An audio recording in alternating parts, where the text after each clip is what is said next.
തൊഴിലുറപ്പ് തൊഴിലാളികൾക്കായി നൽകിയ വാഗ്ദാനം പാലിച്ചുകൊണ്ട് വാർഡ് മെമ്പറുടെ വിനോദയാത്ര. കയ്പമംഗലം ഗ്രാമപഞ്ചായത്തിലെ വാർഡംഗം ഷാഹിറാണ് തൊഴിലാളികൾക്കായി വിനോദയാത്ര സംഘടിപ്പിച്ചത്. എറണാകുളത്തെ പ്രധാന വിനോദസഞ്ചാര കേന്ദ്രങ്ങളിലേക്കായിരുന്നു യാത്ര.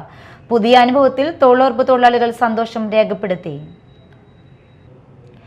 കയ്പമംഗലം ഗ്രാമപഞ്ചായത്തിലെ 22-ാം വാർഡ് മെമ്പർ ഷാഹിർ പഴുപ്പറമ്പിൽ തെരഞ്ഞെടുപ്പ് സമയത്ത് നൽകിയ വാഗ്ദാനം പാലിച്ച് തൊഴിലുറപ്പ് തൊഴിലാളികൾക്കായി വിനോദയാത്ര സംഘടിപ്പിച്ചു.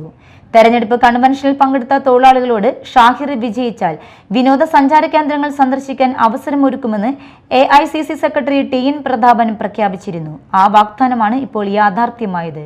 യാത്ര കൊച്ചി ഹിൽ പാലസ് തുടർന്ന് മറൈൻ ഡ്രൈവിൽ നിന്നും ആരംഭിച്ച 1 മണിക്കൂർ ദൈർഘ്യമുള്ള ബോട്ട് യാത്ര തൊഴിലാളികൾക്ക് വേറിട്ട അനുഭവമായി. ബോട്ട് യാത്രയ്ക്കിടയിൽ കൊച്ചിയിലെ കണ്ടൽ വനങ്ങൾ, Vallarpadam container terminal, Bolgatty palace, fort Kochi, Cherai beach എന്നിവയുൾപ്പെടെയുള്ള പ്രധാന വിനോദസഞ്ചാര കേന്ദ്രങ്ങൾ സന്ദർശിച്ചു. ദൈനംദിന ജോലിഭാരങ്ങളിൽ നിന്ന് ചെറിയൊരു വിശ്രമവും പുതുമയാർന്ന അനുഭവവും ലഭിച്ചതിൽ തൊഴിലുറപ്പ് തൊഴിലാളികൾക്ക് സന്തോഷം രേഖപ്പെടുത്തി. വാർഡ് മെമ്പർ ഷാഹിർ പഴുപ്പറമ്പിലും ബ്ലോക്ക് പഞ്ചായത്ത് അംഗം ഷീബ സതീഷും യാത്രയ്ക്ക് നേതൃത്വം നൽകി. Media time, Kaipamangalam.